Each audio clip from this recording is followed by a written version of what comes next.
9 ہجری کی بات ہے، اور اس میں ایک کتاب لکھی گئی شذرات الذہب فی اخبار من ذہب، اور اس میں ایک شخص کا واقعہ آتا ہے ابو بکر بن عبد الباقی کا رحمہ اللہ۔ نوجوان تھے بالکل، انہوں نے وہ بیت اللہ گئے،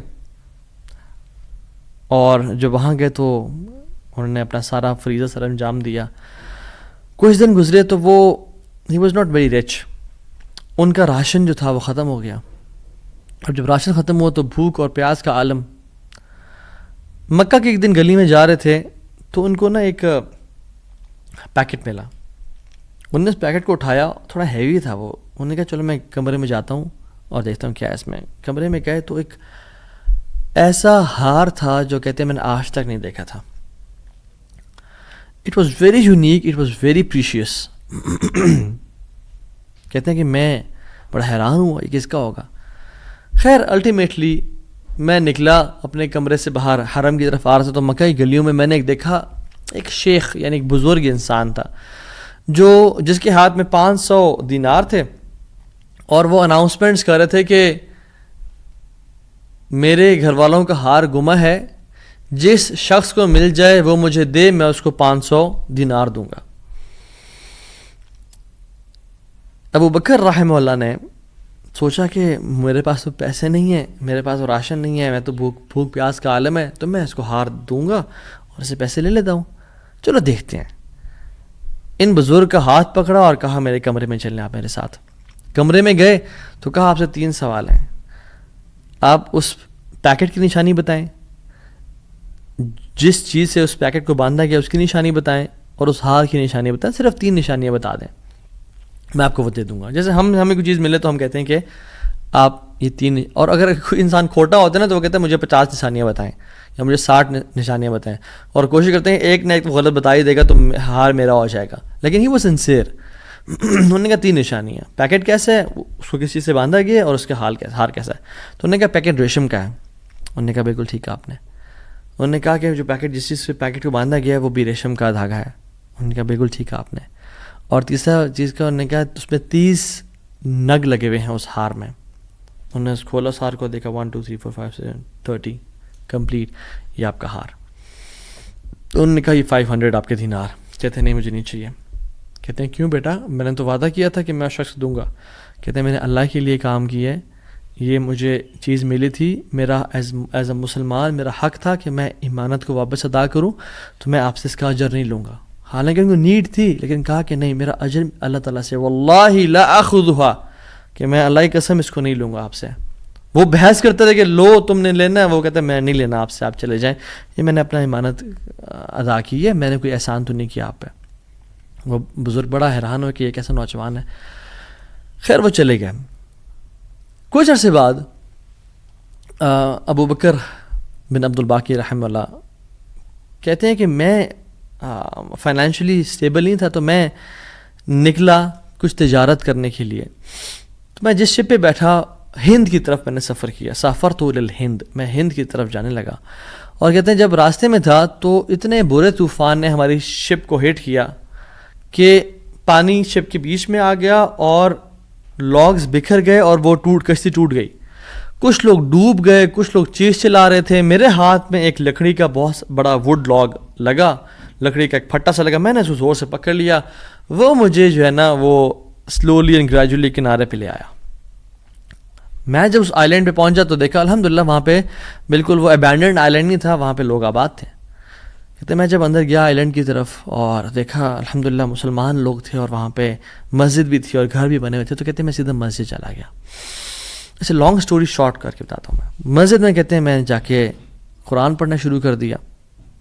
جب قرآن پڑھا تھا تو ایک مزدور آیا میرے پاس اور کہتا ہے کہ آپ تو بڑا پیارا قرآن پڑھتے ہیں، اور ہمارے تو اس آئی لینڈ پہ آپ کہاں سے آئے ہیں؟ ہمارا تو اس آئی لینڈ پہ یعنی کوئی اچھا قاری نہیں ہے موجود کہ جو قرآن ایسے پڑھے، ماشاء اللہ یو ریسائٹ بیوٹیفل قرآن، تو آپ ایک کام کریں، آپ پلیز میرے بچوں کو پڑھا دیں۔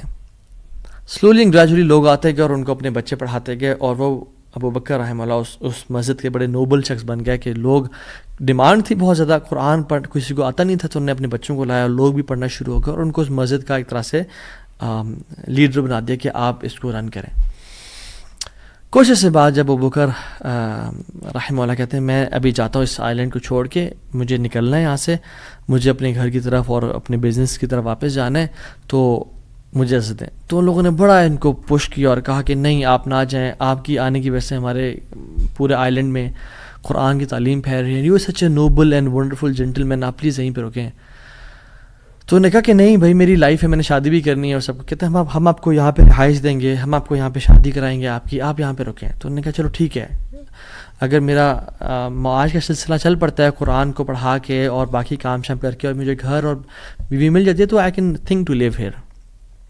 انہوں نے ان کی شادی کر دی ایک عورت سے اور کہا کہ یتیم لڑکی ہے اس سے آپ کی ہم شادی کرتے ہیں. ہے تو وہ یتیم لیکن ہے بڑی مالدار وہ, کیونکہ اس کا باپ جو تھا وہ بڑا رچ انسان تھا. انہیں کہا ٹھیک ہے. جب ان کا نکاح ہوا اور اس لڑکی کے پاس جب آ کے بیٹھے, یعنی جو فرسٹ نائٹ, جب اس لڑکی کو دیکھا اور اس کے گلے پہ نظر پڑی تو وہ حیران ہو گئے. یہ دیکھے کہ جو مکہ کی گلیوں میں ان کو جو ایک نیکلیس ملا تھا وہ اس لڑکی نے اپنے گلے میں پہنا ہوا ہے. وہ بڑے حیران اور پریشان ہو گئے. کچھ ٹائم بعد جب لوگوں نے پوچھا سب معاملات ٹھیک ہیں, سب سیٹ ہے, کوئی مسئلہ پریشانی تو نہیں, کہتے ہیں کہ سب ٹھیک ہے الحمدللہ. ایک چیز میرے ذہن میں ہے جو جس کا جواب نہیں ملا مجھے.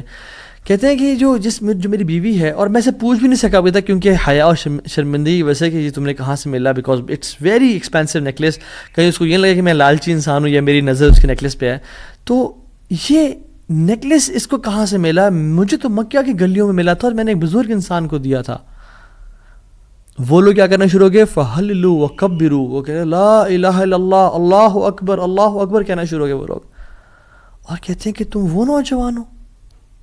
کہتے ہیں کہ اس کا باپ جو اس علاقے کا ایک بڑا انسان تھا, وہ ہمارے پورے اس علاقے میں ایک کہانی سنایا کرتا تھا کہ ایک شخص مجھے ملا, اس شخص سے زیادہ نیک انسان میں نے آج تک نہیں دیکھا, اس سے زیادہ امانت دار شخص میں نے آج تک نہیں دیکھا. وہ ہمیں ایک لڑکے کی کہانی سنایا کرتا تھا کہ ایسے ایسے اس کو نیکلیس ملا, اس نے مجھ سے پیسے نہیں لیا اور مجھے وہ اتنا قیمتی ہار واپس دے دیا. اور وہ باپ اللہ کا نہیں گولی, وہ دعا کیا کرتا کہ یا رب میری بیٹی کی شادی اس بندے سے کروا دے یا رب جس نے مجھے وہ ہار ڈھونڈ کے دیا تھا. اور آج آپ یہاں پہ آ گئے, اللہ تعالیٰ کیسے آپ کو یہاں پہ لے کے آیا. اور وہ بڑا حیران ہوئے کہ سبحان اللہ, کس طرح سے انہوں نے ہار اللہ کے لیے دیا اور اس کا اجر صرف اللہ سے کی امید رکھی, اور اللہ تعالیٰ نے کہاں سے لا کے ان کو یہاں پہ ان کی شادی کروائی اور ان کی لائف کو سیٹل کیا, اور ہار بھی ان کو واپس لوٹا دیا. اور سبحان اللہ انہوں نے کتنے دینار کو دھتکارا تھا اور ریجیکٹ کیا تھا, 500 دینار کو. کہتے ہیں کہ مجھے ایک ٹائم میں لائف کے ہمیں ضرورت پڑی ہسبینڈ وائف کو, تو ہم نے کہا کہ اس ہار کو بیچ دیتے ہیں. جب اس ہار کو ہم نے بیچا تو اس کا 5 لاکھ دینار ہمیں ملے, 5 لاکھ دینار اس کو ملے. یعنی سبحان اللہ 500 کو انکار کیا اور اللہ تعالیٰ نے 5 لاکھ دینار واپس کر دیے. ہار بھی دے دیا, ہار والی بھی دے دی, سیٹل بھی کر دیا لائف کو. ان اللہ علی کل شیء قدیر, اللہ تعالیٰ ہر چیز پر قادر ہے, اس کے لیے کچھ مشکل نہیں ہے میرے بھائی اور میری بہنوں. آپ کی لائف میں پریشانیاں ہیں, مشکلات ہیں, زندگی تنگ ہے, آپ اللہ کو اس کے ناموں سے پکاریں, آپ اپنی نیت ٹھیک کریں, آپ اپنے اجر کا سوال لوگوں سے نہ کریں, صرف اللہ سے امید رکھیں, پھر دیکھیں آپ کی زندگی کس طرح سے آسان ہوتی ہے. پھر قاضی بن گئے, قاضی ابو بکر بن عبد الباقی رحمہ اللہ, and he became a very famous person in the history. ان کے ساتھ جو اللہ تعالیٰ نے واقعہ کیا, اللہ تعالیٰ آج بھی وہی رب ہے, آج بھی وہ اپنے رحمت خزانے کھول سکتا ہے اور قدرت کی دریا بہا سکتا ہے, اور ہماری زندگی میں ہماری جو مشکلات ہیں, پریشانی ہیں, وہ دور کر سکتا ہے. بس ہم نے کرنا کیا ہے, ہم نے گناہوں سے بچنا ہے, ہم نے نیت صاف کرنی ہے, ہم نے حرام سے بچنا ہے.